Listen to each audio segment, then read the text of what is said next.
William Whalen here for GetMoreSports.com. We're looking at my weekend picks to click, and headlining this, of course, is an interesting matchup in Lexington at Rupp Arena between Kentucky, number 5 in the country, and Arizona State. Now, Arizona State recently knocked off Texas A&M. They've had a really nice run after starting off the year terribly with losses to Sacramento State and Marquette. But the Sun Devils, under first-year head coach Bobby Hurley, have really shown a resiliency, really a lot of toughness. This is a physical group led by Savon Goodman inside. Of course, you have Trey Holder at the point guard spot. He's a bulldog, short, quick, but stout. I mean, he's got some strength to him. He's really going to present a physical test to Kentucky point guard Tyler Ulis. Now, I look at this game and I think Alex Poythress really needs to keep his mojo going. Obviously, the Wildcats need a boost from Skal Labissiere, but I really think the key here is Poythress. If he can keep things going the way he did last time out, then I think Kentucky has a really good chance to cover here.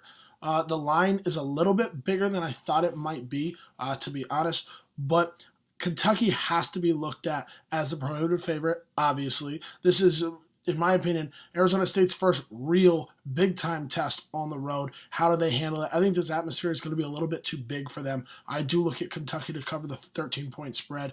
And then another really big game this today, actually, is going to be, of course, the matchup between Cincinnati and Xavier.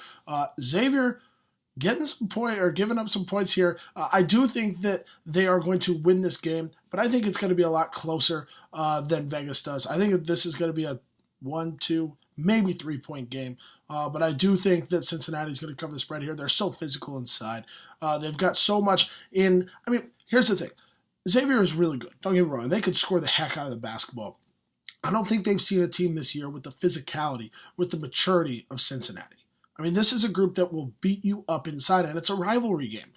I mean, again, this is a game where anything can happen. Rivalry games like this generally are more physical than any other game. And then when you add to the fact Cincinnati's roster, I don't know if Xavier is going to be completely ready for this kind of test physically in the first half. That's the thing. In the second half, I think they adjust. Sure, they're going to be a little bit more worn down, but I do think ultimately the skill set of Trayvon Blewett proves to be the difference here. And I do think Xavier wins. I do not think that they cover.